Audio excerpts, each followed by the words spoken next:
Boa noite, iniciamos mais uma edição do Dimensão Total na TV. Nosso programa tem a produção do jornalista Ronald Machado. Lembro, logo de início, o WhatsApp do programa. Aqui é Fortaleza 85 99925 1122.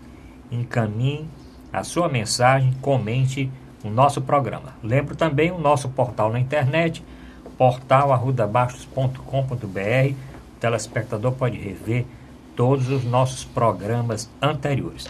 Hoje no programa, voltando aqui, o professor, o advogado, o escritor, Dr. Djalma Pinto. Voltando ao programa também hoje, o Dr. Mourão Cavalcante, ele médico, psiquiatra, escritor, professor. E vamos aqui então para os temas de hoje. Professor Djalma Pinto, que confusão é essa do Rodrigo Maia, do Palácio do Planalto, do ministro Fachin, do STF, com relação aos áudios da delação premiada do Funaro? Eu queria que o senhor esclarecesse que problema é esse. O problema é que hoje a divulgação, a Câmara assumiu que realmente divulgou. Eu acho que é fato consumado. Cada deputado devia realmente conhecer a matéria, já que o julgamento é público, e tomar uma deliberação dentro da expectativa de preservação do conceito do cargo. Eu acho que o Brasil precisa realmente atuar com transparência, e quem exerce o poder deve satisfação à sociedade, deve ter compromisso com a lisura do cargo, e se não cumprir o seu dever à altura da expectativa da sociedade, deve mesmo ser destituído do poder. Nós temos que qualificar o homem para exercer o mandato. A finalidade do mandato é realizar o bem comum, é atuar sempre na defesa do interesse coletivo, com transparência, com lisura, com retidão. E quem realmente não se importar dessa forma, deve ter realmente a situação de ser destituído da função, seja o presidente da República, seja ministro do Supremo, seja deputado, seja quem for. A função pública deve ter por meta a satisfação do interesse coletivo. E os infratores não podem ser abrigados nessas funções tão relevantes da República. Bom, só lembrando o nosso telespectador, esses áudios da delação premiada do Funaro estavam sob sigilo, não é isso, professor Djalma? E hoje o ministro Fachin disse que não retirou o sigilo, que foi um erro, não sei se pode, um erro do Rodrigo Maia ter divulgado no site da Câmara os áudios, porque ele não retirou. Então a confusão que está. O Rodrigo Maia, ontem, em nota, disse que no gabinete da presidente do Supremo, Carmen Lúcia, e com o Fachin, teve a informação que esses áudios eles não estariam mais sob sigilo, e sim uma outra parte da delação. Por isso que ele autorizou ser publicados os áudios, todos eles, no site da Câmara. E agora o ministro Fachin disse que não falou isso não, que continuava sob sigilo. E aí, como fica? Bom, Inês é morta, né? Eu acho que a publicidade ela deve prevalecer. A Constituição manda que os atos da administração sejam públicos. E eu acho que o ato que envolve interesse da nação, que envolve aplicação de dinheiro, que envolve prática de ilicitude em detrimento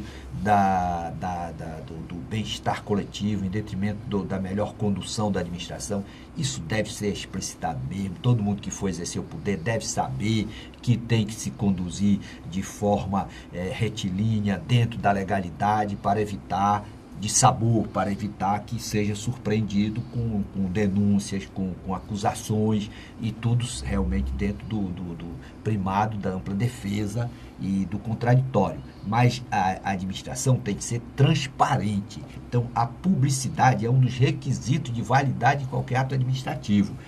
O sigilo deve ser preservado no interesse da própria investigação. É evidente, se colocou no parlamento, aí para o parlamento tem como característica marcante exatamente a delegação do povo para os seus representantes para atuar todo mundo lá com transparência e com publicidade. Eu acho que lá na Casa Legislativa o silêncio não é a regra. Doutor Mauro Cavalcante, tem quem diga as más línguas que o Rodrigo Maia fez isso de propósito, só para expor o presidente Temer na véspera exatamente da votação da denúncia na Comissão de Constituição e Justiça. Mas sendo ou não, o que é que o senhor achou dessa tramóia toda aí? A gente pode quase que resumir dizendo que é uma briga de gangue, né? Em que o que passa mais longe é o interesse da nação. A imprensa mostra com insistência o comportamento do Palácio do Planalto em chamar deputados para suborná-los, seja com aquelas tais emendas parlamentares, seja com outros benefícios, né, do toma lá, dá cá, e tudo isso de forma muito escancarada. Tem nada a ver com o Brasil que a gente imagina, tem nada a ver com o Brasil que trabalha, tem nada a ver com o Brasil que quer crescer, que quer ter valores. Então isso tem que acabar, isso tem que ser passado a limpo. A nação tem assistido perplexa todas essas manobras e tem entendido. O fato do povo estar mais ou menos silente, calado, não significa que ele não está sabendo, não. Da hora que a gente fala com qualquer pessoa, um motorista de táxi, um faxineiro, um porteiro de um prédio, que são pessoas mais humildes, mais simples, um motorista de ônibus, um faxineiro, eles sabem, eles estão entendendo o que é que está acontecendo.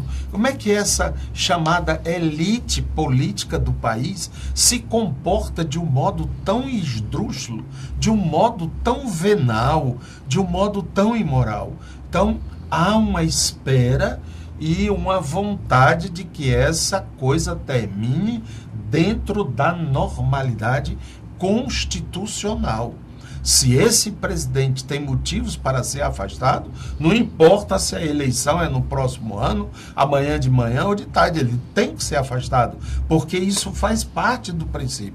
E essa história de estar vociferando aí, Brasil afora, as Forças Armadas têm que voltar, tem que dar uns tiros, tem que dar ordem. Olha, esse filme aí tira do cartaz, eu já vi, né? Nós já vimos. E as Forças Armadas, elas atendem ao chamamento dos poderes. Ela não pode intervir de sua livre e espontânea vontade. É assim que tem na Constituição. Salvo se existe uma deflagração geral, alguma coisa do tipo que possa caracterizar uma perda do rumo da nação. Isto não acontece. O país continua em movimento, continua ativo em muitos setores. Eu tive a oportunidade de viajar agora uma semana a São Paulo, uma semana ao Rio, e tudo lá parece normal, não é? Os ônibus ou metrôs cheios, as pessoas andando, indo e vindo, frequentando museus, teatro, restaurantes. Eu acho que aqui para nós, Paris é uma cidade mais perigosa do que São Paulo. Tá entendendo? Porque eu vi gente na rua andando, dia de domingo, aquela avenida principal, que é a Paulista, aberta, as pessoas andando lá, um carrinho de criança e tudo. E no Rio, 4 vezes eu passei em frente à Rocinha, a gente vê lá, assim, de longe os tanques e tal, mas fora disso, né? A cidade está andando, a cidade está se mexendo. Então, há todo um Brasil em expectativa, mas não é uma expectativa passiva, é uma expectativa ativa. O país não pode parar. Existem setores que sofrem, como, por exemplo, a construção civil, as empreiteiras, até pelos rolos que elas entraram, mas, de um modo geral, está andando, né? Estão acontecendo coisas. Então, ninguém pode ter Esse é o meu apelo. Ninguém pode ter, em relação ao Brasil, esse sentimento derrotista. Tá tudo acabado, tá tudo lascado, tá tudo não sei o quê. Não! Existe um Brasil que trabalha, existe um Brasil que tem responsabilidade. Aquele professor que todas as manhãs acorda 6 horas da manhã para pegar um ônibus, para pegar um transporte para ir dar sua aula naquela escola, ele tem Brasil no coração, mais até dos que estão em Brasília. Então a gente tem que tomar muito cuidado com esses momentos de crise para manter a serenidade e exigir. Por exemplo, o Senado vai votar sobre o AECIM. Sim. Como é que vai ficar? Uhum. O Supremo jogou a bola para eles, não foi? Foi. Ó, já que vocês estão dizendo que vocês é que devem dar o aval do negócio, então tá aí, decidam. Eles estão com a bomba relógio no colo, né? Exatamente. No color. E nós vamos discutir isso, doutor Djalma Pinto, daqui a pouquinho. Eu queria mais falar a respeito do teor da delação. O Funaro disse o seguinte, que o Eduardo Cunha era o banqueiro dos corruptos. Como é que um presidente da Câmara é o banqueiro dos corruptos, doutor Djalma Pinto? Essa é uma situação muito deprimente. Porque, inclusive, para ele ser presidente, ele já tinha aliciado, segundo a informação, ele tinha um verdadeiro banco que financiava as eleições. As campanhas. Então, é uma constatação dessa degradação da política. Não é que a sociedade hostilize ou criminalize a política. Não, a política é necessária. Não existe democracia sem política. A política, onde existirem homens, ou quando existir só um homem vivendo na montanha, aí não precisa de política. Ele vai ser solitário. Mas quando o homem se agrega, quando ele entra na comunidade, ele precisa da política para gerenciamento do interesse coletivo. Então, uma coisa é a necessidade da política em qualquer sociedade. Outra é o perfil dos políticos que a sociedade está apresentando, exibindo. Esses políticos, eles não caíram do inferno com praga, não. Eles surgiram de dentro da própria sociedade. O que é que nós precisamos? Precisamos qualificar o pessoal na escola, os jovens e as crianças, a partir da ideia da própria finalidade do Estado. Dirimir os conflitos, realizar o bem comum, e realmente produzir as leis. E, por outro lado, aplicar a sanção para evitar essa situação de o camarada chegar e achar que o poder é para ele ficar rico, para ele fraudar a licitação, para ele atuar sempre em função do seu interesse coletivo. Então, nós temos que reeducar as gerações dentro da sociedade brasileira para compreender realmente que a finalidade do mandato é realizar o bem comum. Isso vale para todos os partidos. E temos que exigir do Supremo Tribunal Federal efetiva aplicação da sanção para aqueles que atuam com desvio de finalidade cometendo crime no exercício do mandato. Com isso, a sociedade brasileira vai respeitar os seus políticos. Nós vamos produzir líderes que sejam paradigmas para as gerações que virão e realmente vamos sair dessa situação de desigualdade, de estar pedindo revolução.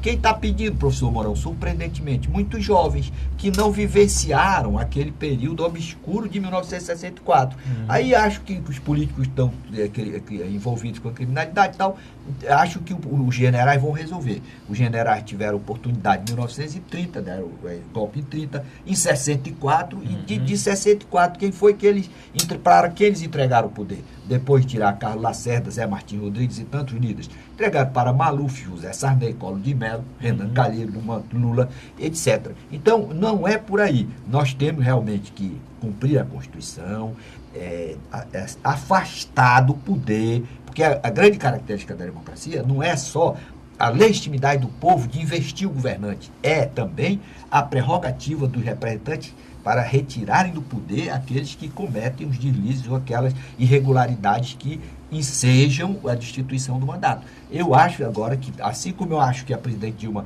merecia sair por conta das fraudes na contabilidade, o presidente Temer também devia ser destituído, porque tem tipificado lá diversos crimes, ou no cenário mais promissor, a Câmara deveria autorizar o Supremo a examinar a denúncia, e caso o Supremo recebesse a denúncia, ele devia ser destituído. Inclusive com uma peculiaridade: se o presidente Temer tiver contra si a denúncia recebida pelo Supremo, imediatamente ele é afastado da função. Sim. O que não justifica a presença de deputados e senadores denunciados com 15, 20 denúncias, exercendo o mandato. Doutor Moro Cavalcante, o professor Djalma falou aqui da presidente Dilma, e na delação do Funaro, ele fala a respeito da compra de voto para o impeachment da presidente Dilma.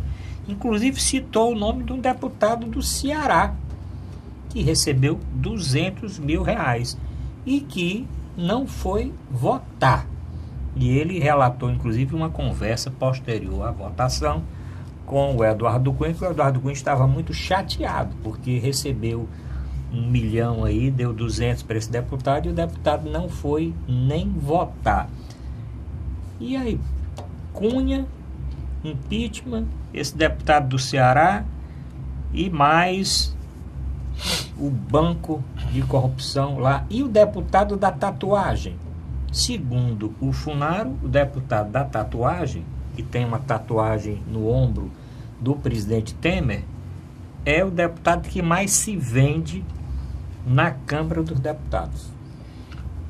Parece que também a tatuagem já desapareceu. Desapareceu. Né? Então ele precisa era de nova, ele precisa de nova verba para poder providenciar nova tatuagem. Né? Sabe, tudo isso é extremamente execrável, tudo isso é extremamente nauseante, né, para uma sociedade em tantos outros setores tão moderna, né, tão aberta, tão voraz por novidades. Veja o espetáculo que, mesmo com uma corrupção tão estúpida como foi a dos Jogos Olímpicos, a festa que se fez, né, onde tem o povo, você sente aquela alegria, aquela vontade de ser solidário, né? Mesmo agora com essa história desses conflitos aí religiosos, de andar querendo quebrar a estátua de igreja e tudo, há uma censura da nação, não é? Isso não pode ser, isso não é desse jeito. Mesmo toda essa violência urbana que precisa ser dado um freio, se pede, se quer. Então eu acho que o Brasil precisa, é provável que, se essas coisas não andarem direito, não se vai convocar militares, vai-se para a rua resolver com o brado, porque se todo poder emana do povo e em seu nome é exercido, este próprio povo pode ir às ruas exigir o que eles querem.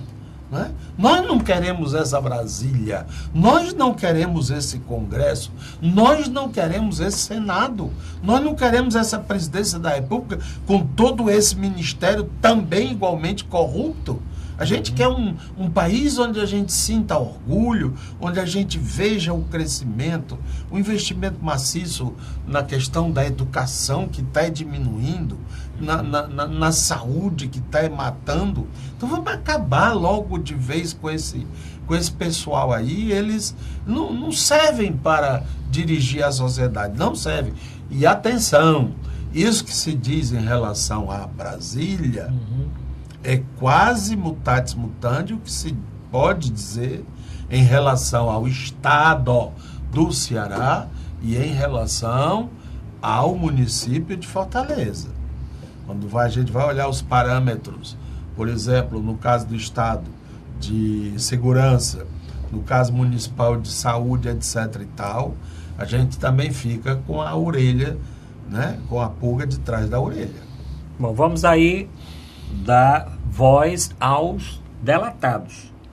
O deputado Aníbal Gomes, do Ceará, disse que não é verdade que ele tenha recebido dinheiro nenhum para votar pelo impeachment da presidente Dilma, e que, inclusive, não foi votar porque estava hospitalizado. O Eduardo Cunha disse que nunca viu esse dinheiro e nunca comprou deputado nenhum. E o da tatuagem, esse até agora não se manifestou, doutor Mourão. Não tem nenhuma manifestação. Porque ele é lá do norte, ele deve ter ido comer tacacá, ainda não voltou não do Círio. Né? Pronto. Bom, vamos fazer o nosso primeiro intervalo. No comecinho do segundo, o professor Djalma Pinto vai mostrar uns livros aqui, Ética na Política, a Cidadania da Juventude. E vamos tratar então de um outro assunto aqui do nosso estado. Ciro Gomes diz que Tasso Gereissati vai trair Camilo Santana se for candidato. E o deputado Heitor Ferrer, não sei porquê, tomou as dores do senador Tasso e diz que quem é traidor é o Ciro Gomes. Voltamos já já.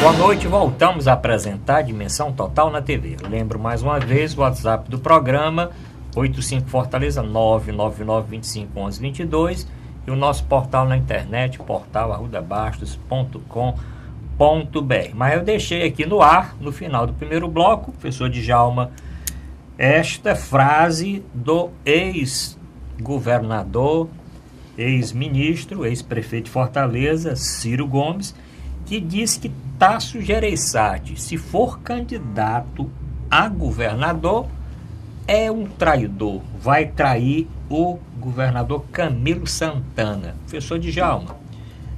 Eu não tenho, eu acho que não tem sentido, né? O governador é de um partido, o senador é de outro, não tem, nunca um votou no outro, não tem nenhum vínculo partidário, nenhum vínculo político. Qualquer cidadão com 30 anos de idade pode ser candidato a governador, estando filiado a um partido 6 meses antes, não tendo incorrido em nenhum dos casos de inelegibilidade, pode disputar o mandato, e se o senador quiser, está legitimado, já tem o mandato do senador, como qualquer cidadão. Me parece que realmente não tipifica caso de traição, embora a política do Ceará e do Brasil, de um modo geral, tenha essa possibilidade do cidadão estar num partido, de repente estar no outro, e haver essa troca que qualifica muitas vezes a traição, que não existe nos países civilizados. Você é de um partido, você fica vinculado àquele partido como no time de futebol. Se você muda de posição ou começa a apoiar ideias que são contrárias àquela ideologia da agremiação que você está vinculado, você praticamente perde qualquer credibilidade perante a sociedade.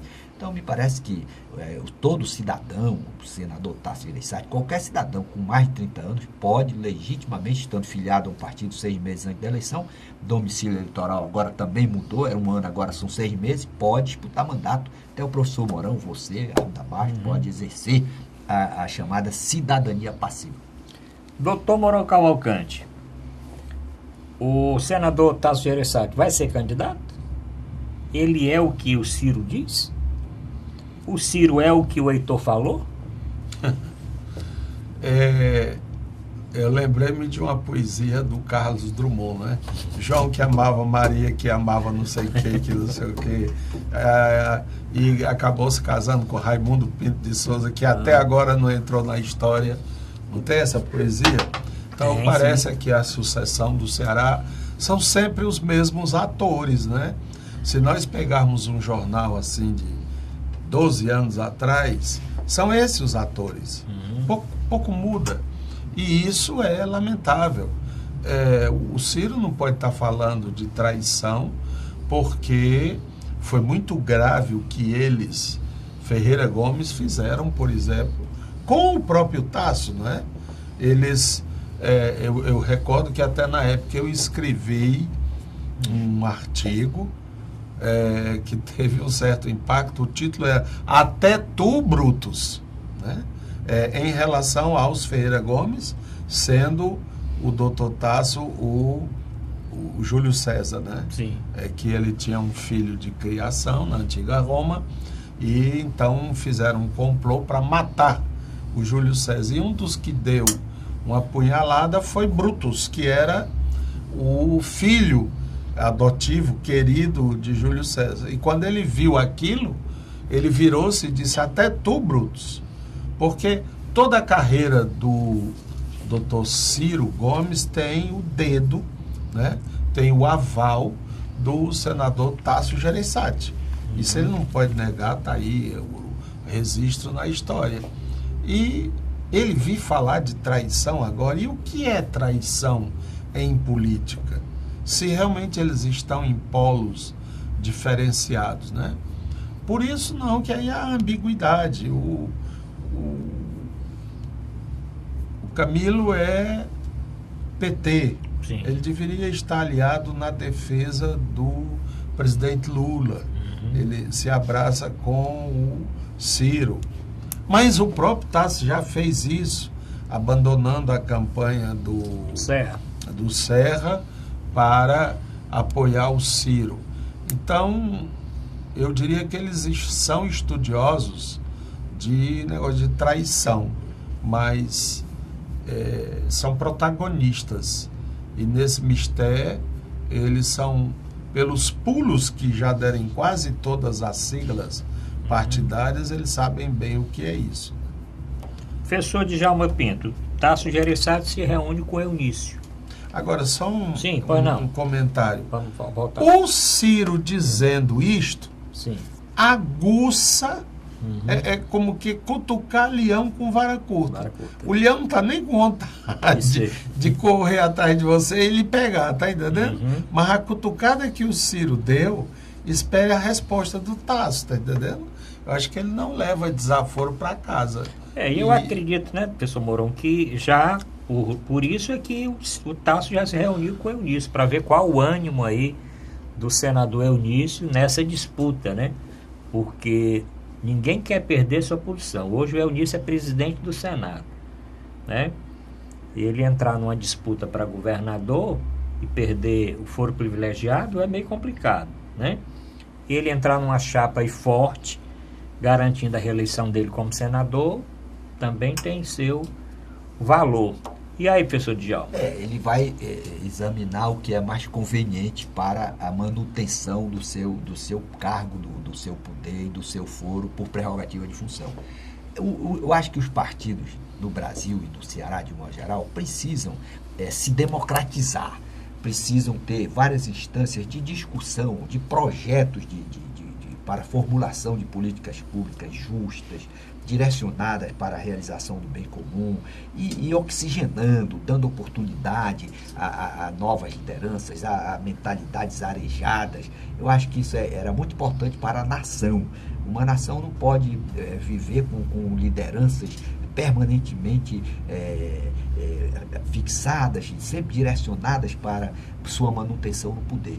Uma das características da democracia é o pluralismo, é a multiplicidade de filiados nos partidos com a ideologia pelo menos vinculadas ao programa. Infelizmente, os partidos do Brasil, eles são quase que legendas de aluguel. O cidadão vai se filiar simplesmente para ser candidato. Nem sequer lê o estatuto onde estão estabelecidas os objetivos ou as metas daquela agremiação para chegar no poder. São as chamadas legendas de aluguel. É certo que agora houve uma mexida na Constituição para criar uma cláusula de desempenho, exigindo uma certa quantidade de votos, agora 1,5%, na eleição para deputado federal, sob pena do partido perder o fundo partidário e o acesso à televisão. Até que ainda é muito pouco. Na Alemanha, o partido que não tiver 5% dos votos, ele está banido, ele não tem nenhum representante, ele não tem direito a ter nenhum representante. Então, o que é que o Brasil precisa? Fortalecer os partidos, através de pessoas comprometidas realmente com o estatuto, com o programa da agremiação, para um gerenciamento, uma governança com busca na eficiência. E sepultar esse clientelismo, esse negócio de governança para dar ministério para quem não entende nada daquele assunto, fazendo conchavos e negociando apoio. Eu acho que nós precisamos evoluir na nossa democracia. Para o ano vai haver eleição. Eu acho que os eleitores devem ser um pouco mais exigentes com relação aos seus candidatos, cobrando, seja dos partidos na escolha daqueles que serão apresentados, e seja também sufragando nomes que representem compromisso com a probidade e com a boa execução de políticas públicas direcionadas para o bem comum e com base na eficiência. Vai nesse bloco. Doutor Mourão, mais alguma coisa com relação a esse tema? Não, vamos aguardar agora que começa o aquecimento, né? Muitas águas rolarão e a posição nacional é que determina as posições regionais. Mas aqui é bem misturado, né? Ainda tem uma particularidade que o professor Mourão traz aí. O TSE criou um instituto da verticalização, dizendo o seguinte: se o partido tivesse coligado em Brasília na eleição presidencial, ele não podia celebrar com um partido que estivesse brigando lá em cima, na eleição presidencial, coligação. A coligação tinha que ser verticalizada. Você só podia fazer coligação no Estado com um partido que tivesse coligado a nível nacional. Aí o que foi que aconteceu? Como reação, eles criaram a emenda constitucional número 52, liberando geral. Então, o partido pode brigar na eleição presidencial e se abraçar na eleição estadual. Isso cria o quê? Cria uma fragilização exatamente nessa ideologia partidária, criando essas sopinhas de letras que são as legendas no Brasil. Aproveitando, professor Djalma, vamos falar do livro aí, esse momento cultural. Quais os livros que o senhor queria apresentar? É o seguinte, esse livro, Ética na Política, ele está na Amazon, apenas livro virtual. Certo. Só que realmente eu resolvi que é preciso disponibilizar para o público do Ceará. Então esse livro vai ficar disponibilizado na editora, na gráfica HBM, aqui no Shopping Aldeota, na Dom Luiz. E esse outro livro aqui, A Cidade da Juventude, é um livro também de uma editora de São Paulo, que ele está esgotado lá em São Paulo. Então eu vou também disponibilizar nessa HBM Gráfica Editora ali no Shopping Aldeota, porque esse livro é adotado, inclusive, no Colégio Lourenço Filho. E ele traz um ponto que eu acho relevante, por isso que essa é a minha ideia de disponibilizar. Nós temos agora investido muito na educação. Você tem, por exemplo, Sobral, uma cidade que investiu muito, que é paradigma da educação no Brasil. No entanto, você observa que a juventude está se matando. Você vê que os jovens estão... O Ceará é um dos estados em que a juventude morre muito. Muitos jovens morrem, são assassinados. Então, e embora esteja bem sob o ponto de vista da educação, aí eu comecei a meditar qual é o problema.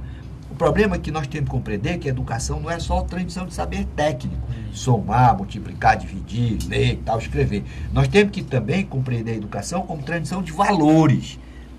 Quais valores? A justiça como virtude, que eu acho que é o valor essencial. Você pode não saber de nada, mas se você tiver disseminado, sedimentado no seu coração a ideia do compromisso com a virtude da justiça, de não fazer mal ao outro, não fazer ao outro aquilo que você não quer que faça com você, então você vai ser um cidadão qualificado para viver nas cívitas. Aí por isso que eu quero colocar esse livro para sugestão aos educadores que realmente busquem disseminar valores, porque se não partirmos para essa direção, nós vamos continuar formando pessoas muito qualificadas. Tá lá no parlamento está cheio de pessoas qualificadas, com faculdade, estudadas nas melhores faculdades do Brasil, mas o cara não pode ver uma licitação. Então onde é que está o furo aí?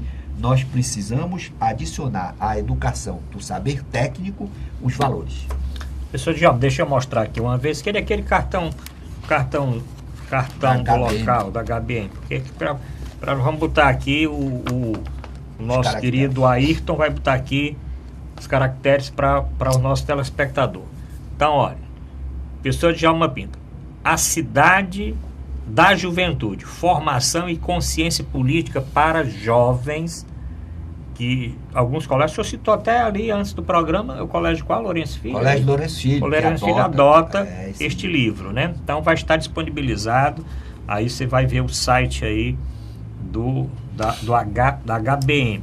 E o livro Ética na Política, que é o último... Não, esse é o penúltimo. Penúltimo livro do professor Djalma Pinto, também disponibilizado. Estava só na Amazon.com.br e agora o nosso telespectador pode adquirir um livro em papel e levar, ler e divulgar e dar de presente. Aproveitar aí o final de ano, dar de presente para uma penca de políticos, uma penca de futuros políticos. Professor Manuel Cavalcante, e os livros? Estão nas prateleiras. Pronto, mas o seu último livro que o senhor falou ainda está lá na Universidade Sem Fronteiras. Protestante no Poder. Os políticos, os religiosos. Mas falamos sobretudo dos evangélicos na política. Né? Esse grande movimento religioso, os evangélicos são aqueles que também se chamam de protestantes. Aí vocês têm 3 grupos principais, que são os digamos, tradicionais, evangélicos tradicionais. Aí você tem, por exemplo, os batistas, os presbiterianos, os luteranos, tem os chamados evangélicos que são missionários e que são evangélicos, e tem os pentecostais. Esses são os mais ativos, barulhentos, ativos, etc. e tal. Nesse leque de atuações, alguns se descobriram vocacionados para a política, se candidataram, e o que é que eles foram fazer, tanto em Brasília como nas assembleias e nas câmaras municipais? Foi esse o estudo que nós fizemos do ponto de vista antropológico. Inclusive toda, digamos assim, entre parênteses, a cozinha da política. Como é que se escolhe um candidato, né? É um pastor ou é um leigo? Ou alguém que não é nem pastor nem leigo, mas é um amigo da igreja? Como é que é feito o proselitismo, a campanha, né? E como é que eles desempenham o mandato em Brasília ou nas assembleias municipais? O resultado disso tudo é que, no fundo, os evangélicos acabaram assumindo mais ou menos posturas que se assemelham à dos outros deputados. E muitos deles foram envolvidos em corrupção. Inclusive, a primeira grande participação dos evangélicos em corrupção foi naquela história dos sanguessugas, que era uma venda de ambulâncias e tal, através das emendas parlamentares, né? E, na realidade, algumas dessas igrejas evangélicas colocam reticência em ter uma participação maior, sobretudo as mais tradicionais. A batista, presbiteriana, etc. e tal, eles são mais reticentes, né? E tem outros que não têm. Agora, interessante é que os evangélicos, eles não têm uma hierarquia tão austera como a igreja católica, né? Então, um pastor de um subúrbio qualquer resolve ser candidato a vereador, em princípio, ninguém pode freá-lo, né? E eu acho que isso, pelo que nós podemos observar, muitas vezes cria um problema, porque o pastor é a figura, digamos assim, de respeito, é o líder, né? E aparece aquele outro cara, vizinho ao pastor, que é o vereador, que tem, junto à prefeitura, o poder para ajeitar o calçamento, botar uma ambulância, não sei o que. Vai acabar havendo um conflito entre essas duas autoridades. Nós vimos muito isso. E é por isso que algumas igrejas acabaram com essa história de nós não vamos mais participar. Ou então criaram um mecanismo de seleção. quem pode da nossa igreja, aqui no Ceará, por exemplo, candidatar-se a deputado federal. Aí eles fazem uma triagem, inclusive tem uma dessas igrejas que é a quadrangular, que eles têm um controle bem forte da escolha de candidatos. Inclusive eles fazem uma avaliação. Bom, nós temos, sei lá, 50 mil adeptos. A gente pode arranjar mais uns 20, dá 70. Então a gente pode eleger um federal, ou 2 estaduais e não sei o quê. Eles não candidatam mais do que isso, porque senão o voto vai se dividir e eles perdem. Agora, de todas estas, a máquina mais azeitada é a Igreja Universal do Reino de Deus. Esses aí são profissionais da política também.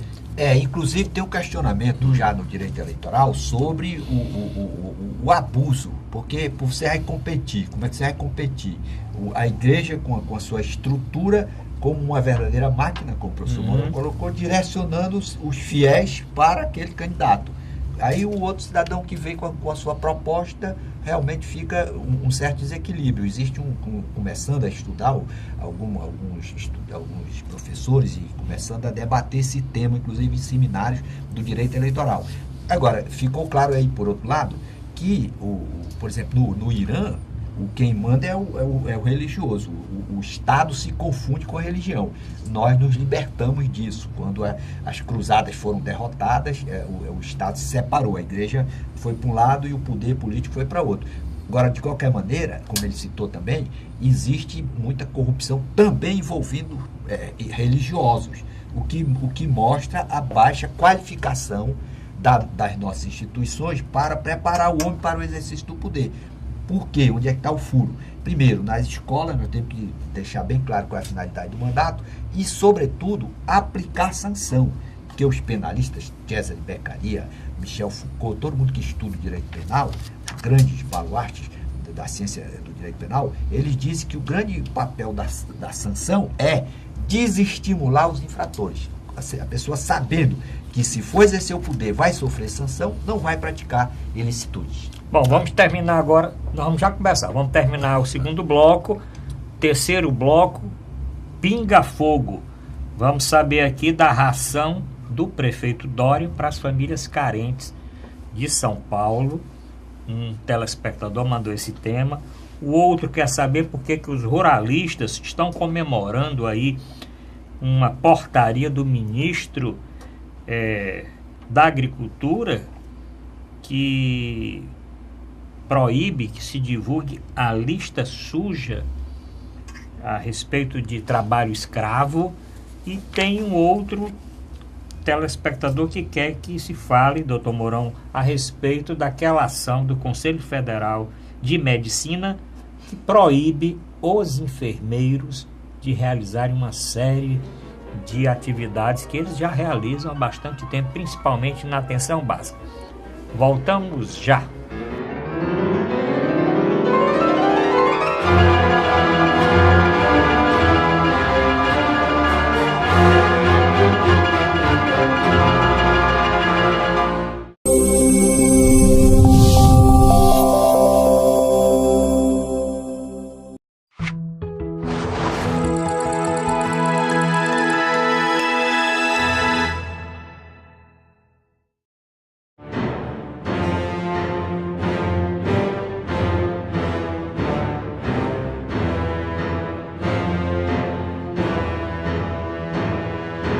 Voltamos a apresentar Dimensão Total na TV. Lembro mais uma vez o WhatsApp do programa. Comente o programa de hoje. Comente a respeito desse novo cenário aqui, da nova iluminação aqui da TV+. Só mandar mensagem. WhatsApp 85 Fortaleza 999251122. Quer rever o programa anterior, principalmente aquele do Outubro Rosa que eu fiz aqui com a Luana? Só acessar o site da TV+, tvmais.org, e rever o programa que nós fizemos aqui tratando do Outubro Rosa. Mas, doutor Djalma Pinto, o senhor leu a respeito daquela ração do prefeito Dória que ele pretende distribuir, e ontem o jornal Folha de São Paulo descobriu que essa fábrica nem produz essa ração. Mas o prefeito Dória, acho que foi em Paris, disse que os astronautas gostam muito deste alimento. E aí, pessoal? É o seguinte, o homem foi para a Lua e na Lua não dava para ele se alimentar. E realmente produziram na América um tipo de alimentação para astronautas. Com base, né, nesse princípio dessa alimentação, apareceu um americano e criou uma empresa chamada Herbalife, que tem um negócio de um shake e coloca aí para o pessoal que tem excesso de peso. E muita gente tem se dado bem. Existem críticas e tal, mas de qualquer maneira é um nicho que realmente o americano e o mundo, muitos países aí, o Brasil inclusive, tem muita gente consumindo esse produto. O prefeito, talvez inspirado aí nessa diretriz, pode tentar combater a fome e tal. O que eu acho é que deve existir um amplo debate e, se for realmente não tiver efeito colateral, não tiver contraindicação, é uma saída. Eu, particularmente, se pudesse passar um bocado de tempo sem comer, comendo uma cápsula, um negócio assim, que eu realmente não sou muito afeito a essas comidas tradicionais, churrascos, isso aí tudo, eu passo. Então, se tivesse realmente um comprimido com garantia e tal, eu seria um adepto, confesso a você. Doutor Mourão Cavalcante, a respeito dessa ração, bom, estão dizendo que é ração. O prefeito Dória disse que é uma cápsula especial que os astronautas descobriram que a fábrica não tem como fabricar esse produto e que esse produto era produzido por alimentos que estavam prestes a vencer. E aí, com aqueles alimentos, normalmente as sobras aí de supermercados e não sei o que, fazia aí um trabalho de liofilização, acho que o nome é esse, e aí produzia as cápsulas, e ele propõe que as cápsulas sejam distribuídas. O Ayrton vai mostrar a foto desses garrafões com as cápsulas dentro. Não, rapaz, olha, é o seguinte, nós estamos diante de política, né? O prefeito de São Paulo é o prefeito da principal cidade do país e ele vive fabricando factoides. Factoides são falsos fatos, falsos acontecimentos. É um negócio assim para surfar, para tirar onda, para ir para a mídia, para vir para cá, para a pauta da gente, para a gente discutir. O Dória. Mas quem é esse cara?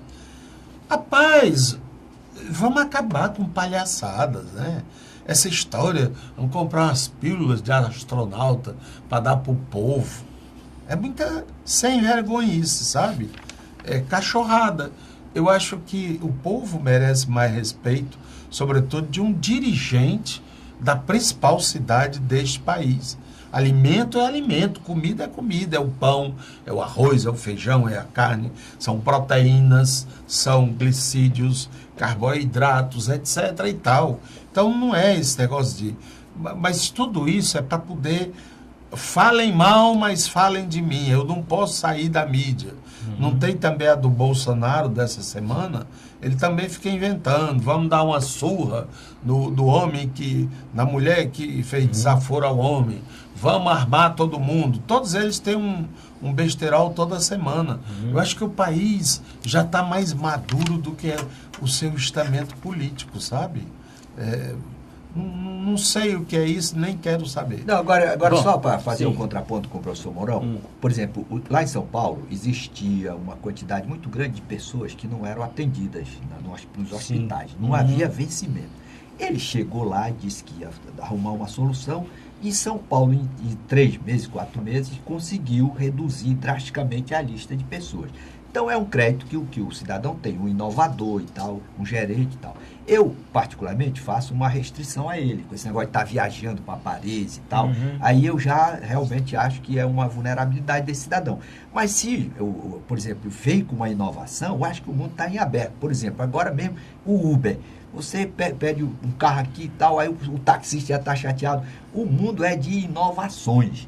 E a própria Michelle Obama, lá nos Estados Unidos, combatia a forma de alimentação do povo americano. O povo americano está todo obeso, a humanidade está obesa. Parece que 60% ou 65% da população brasileira está obesa.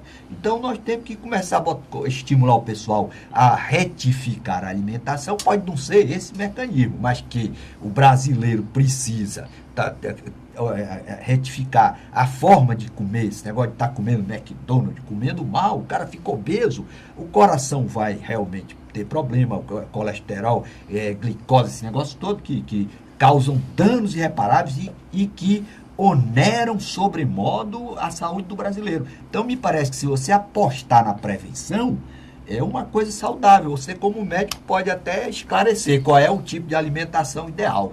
Bom, se é esse que o cara fica saciado com muito feijão, macarrão, arroz, etc. Ou... Nós vamos trazer esse tema depois, se for tiver outro factoide desse aí. Mas sem sombra de dúvida, não é essa alimentação realmente, professor João Pinto, não tem essa ação benéfica. O que tem ação benéfica é se tivesse frutas, verduras, pouca gordura, pouco sal, né? Pouca massa, tudo bem. Esse produto é um produto para as pessoas ficarem saciadas, mas os benefícios realmente calóricos, energéticos e vitaminas e tudo, realmente é questionado. O próprio Conselho Federal de Nutrição lançou uma nota esclarecendo que o valor nutricional destas cápsulas, dessa ração, não chegariam nem perto realmente de fruta, verdura, uma carnezinha, uma sopa, um caldo, uma coisa desse tipo, né? E que valeria mais incentivar, inclusive, a própria sociedade ou o governo a distribuir sopa, distribuir fruta, distribuir verduras e etc. para a população mais carente que não tem acesso realmente à alimentação. Mas, doutor Mourão... É facilitação. Vá atrás, que algum amigo dele que está querendo instalar um tipo de fábrica assim e ele está criando o clima para poder justificar. Isso é conhecido. Porque, né? Inclusive, isso podia até, se fosse o caso, tivesse êxito, nós temos um problema muito sério de fome no mundo, na África. Aí a ONU podia até, se fosse o caso, debater isso aí, encaminhar os produtos para lá. Doutor Mourão Cavalcante, outro tema aqui sugerido pelo nosso ouvinte. Conselho Federal de Medicina conseguiu eliminar que barra a ação dos enfermeiros, principalmente na atenção básica.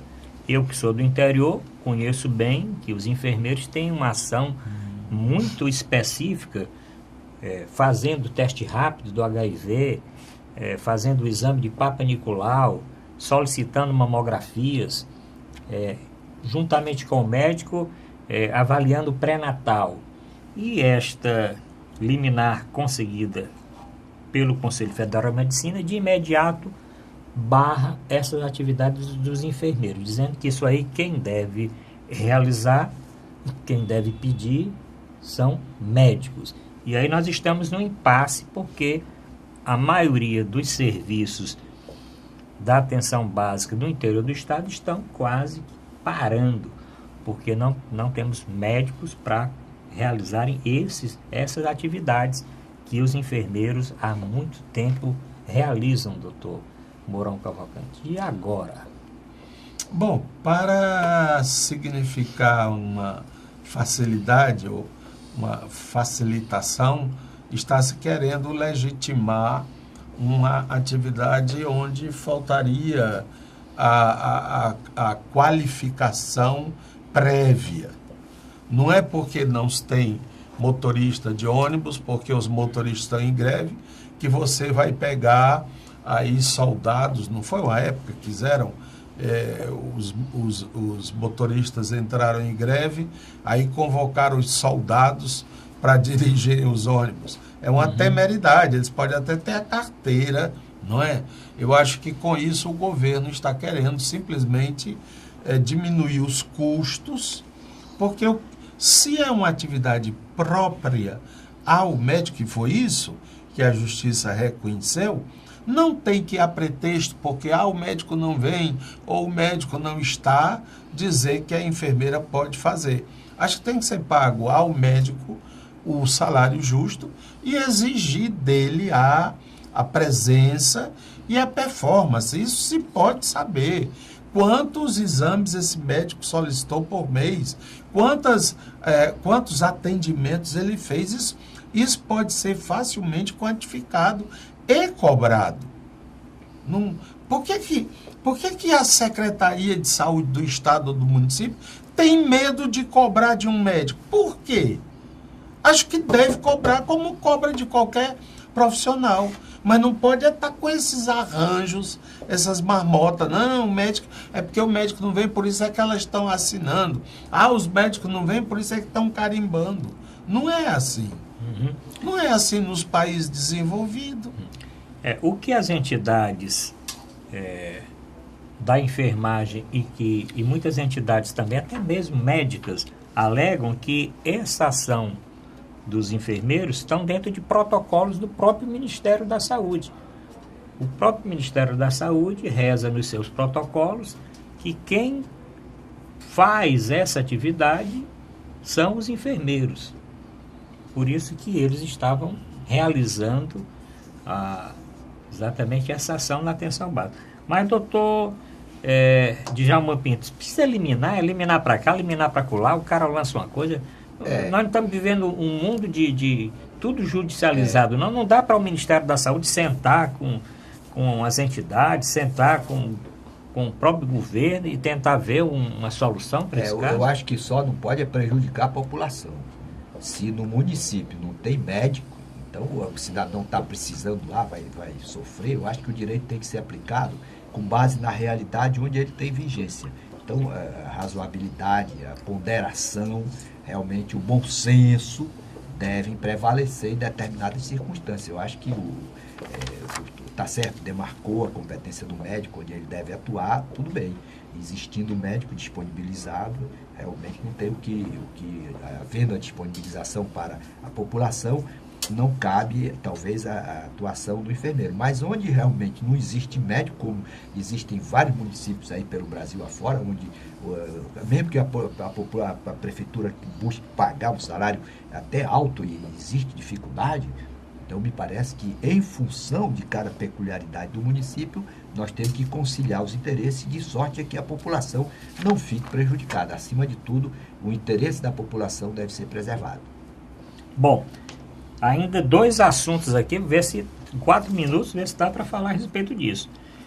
Um a respeito, os ruralistas, viu, doutor Mauro Cavalcante, estão satisfeitos porque agora não pode mais ser divulgada a lista suja daquelas empresas que têm trabalhador escravo. Essa lista agora só pode ser publicada, professor Djalma, se o ministro liberar. E antes era quase automático, né? Quer dizer, uma empresa foi incluída nessa lista, se for incluída na lista, está na lista. A lista era divulgada, agora a lista não é mais essa lista suja. E também está mudando os critérios de fiscalização. Trabalho escravo não é mais o trabalho escravo que nós conhecemos. O trabalho escravo tem que saber se o sujeito pode andar por ali, se você tiver alguma liberdade, não é trabalho escravo. Agora, se ele não tem liberdade nenhuma, aí se caracteriza como trabalhador escravo. Estão dizendo que esse problema é exatamente para o presidente Temer ter os votos dos ruralistas, que é uma bancada muito forte, para que ele não seja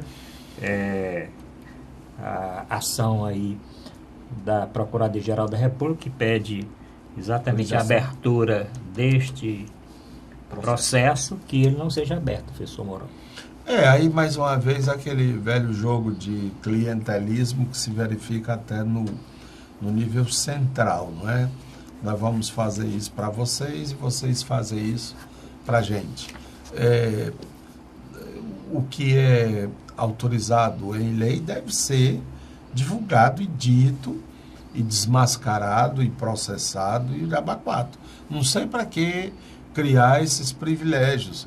Eles quiseram também, na outra vez, dispensar multas, não era? Sim. Não tinham aí umas multas, não sei o quê? Daqui a pouco eles vão, olha, a gente quer que esse terreno aqui, que chamam de Roraima, seja doado ao sindicato dos produtores, não sei de quê. E vocês se retiram daqui. Professor Djalma Pinto, esse caso eu quero que o senhor já comente o outro. Hoje, agora essa semana, foi criado no Senado uma blindagem para os militares Agora, militar tem foro privilegiado também? Diz que virou lei hoje com a assinatura do presidente Temer. É uma coisa meio esquisita, né? Que eu acho que... Não, eu sei o que é. O ministro do Exército, sim, ele, numa entrevista com o jornalista Pedro Bial, ele disse que o ministério, que agora não é mais Ministério do Exército, da Defesa, né? E o Exército é apenas digamos, um departamento. Que ele estava muito preocupado que esse pessoal que ia para as intervenções locais, tipo favela da Rocinha, etc. e tal, e você dá uma arma àquele soldado, e se aquele soldado em algum momento atira e mata, ele vai para a justiça comum. Sim. Ele não está coberto por lei alguma. E essa legislação seria para isso. Quer dizer, ele estaria no exercício de sua profissão, legitimando isso aí. Está explicado o caso concreto. Correto, adaptando o direito a uma situação emergencial que a nação vive, exigindo das Forças Armadas um posicionamento, uma atuação que não é a da sua tradição. Agora, com relação ao problema do trabalho escravo, o trabalho escravo, ele ofende a dignidade da pessoa humana. Grande conquista da civilização depois da Segunda Guerra Mundial. O homem, a condição de homem, para todo indivíduo, realmente, ela tem que prevalecer. Isso é um problema cultural. É essa ideia da justiça, professor.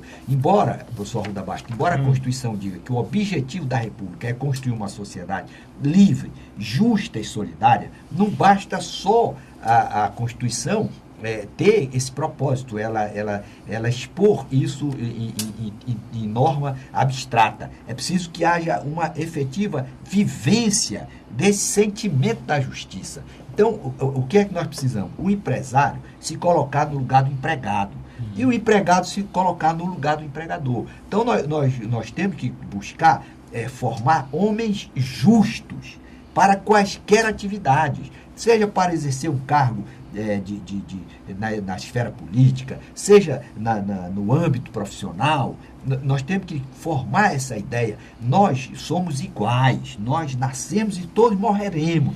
É uma ilusão, cara. Não, eu sou dono de tudo. Não é dono de nada. Dono de todas as propriedades em determinado lugar. Vai morrer e não vai levar nada. Quem são os verdadeiros povos? Nós somos possuidores. Nós vamos passar, as gerações passam. Então, essa ideia de explorar o outro, de querer massacrar aquela pessoa sem deixar que ela saia da sua fazenda, isso o nome disso é indigência, falta de solidariedade. Então, eu acho que todos os partidos deviam buscar dar efetividade a essa grande diretriz que a Constituição consagra, como objetivo da República, construir uma sociedade livre, justa e solidária. Se cada um de nós formarmos o nosso espírito dessa ideia da solidariedade, aí não vai ter mais trabalho escravo, nós não vamos precisar de fazer lista, porque essa lista, ela atesta uma pobreza da nação, uma pobreza, uma indigência cívica, uma pobreza de espírito. Aí o homem não é humano, aí no caso ele é um indivíduo mesquinho, pobre de espírito. Só um minutinho, Vicente, ó. Tem um tema aqui no telespectador, que é que o doutor Mourão fale a respeito daquela votação do Tribunal Superior, do TSE, no Supremo Tribunal Federal, aquele voto da Carmelúcia que desempatou 5-5 e remete agora para a Casa Legislativa quando de uma medida cautelar. Penal. No caso aí, concreto, tem o caso do Aécio, mas daqui para frente é qualquer caso. E o ouvinte colocou que achou que a Carmelúcia, naquele voto, ela disse uma coisa, depois disse outra, depois gaguejou, disse outra e votou de outra forma. E aí, doutor Mourão? A pressão é grande, né? Fique no lugar dela que você vai ver o que é bom para tosse, né? Agora, se você assume aquilo, né? Que você eu acho que ela não é obrigada a aceitar ser eleita presidente, não é uma eleição, doutor Djalma? É uma eleição. Pois é, ela pode dizer, não quero, não. Apesar de ser... abdicar. Né, apesar de ser minha vez, eu quero dizer que gostaria que alguém pudesse me substituir e tal. E não falta não, ali daqueles... Não falta não. 10, né? São 10. 11, são 11. Olha, 11, né? tem pelo menos Tem um- 10, 11 com ela, né? Doutor Então, Djalma, ela, sim, depois ela falou de uma maneira extremamente...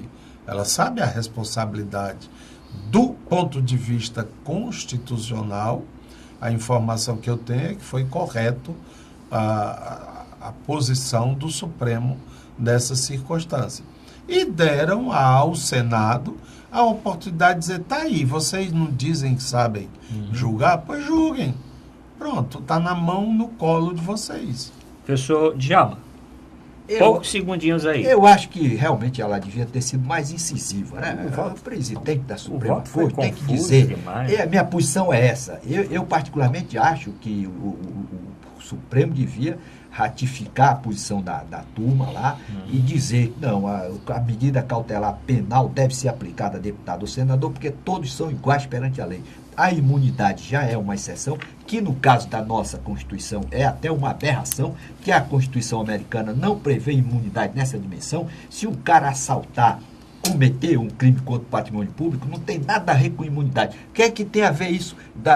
A imunidade é para ele exercer a atividade parlamentar, para ele se locomover para o parlamento e exercer da tribuna, exercer a atividade parlamentar em favor da coletividade. Não para sair assaltando o patrimônio público. Lá nos Estados Unidos ele é julgado pelo júri e sai algemado já da primeira instância. Vamos comentar esse assunto no próximo programa. Infelizmente o tempo passou. Quero agradecer a grande audiência do nosso programa. Comente o programa de hoje no nosso WhatsApp. Boa noite a todos e até a próxima semana.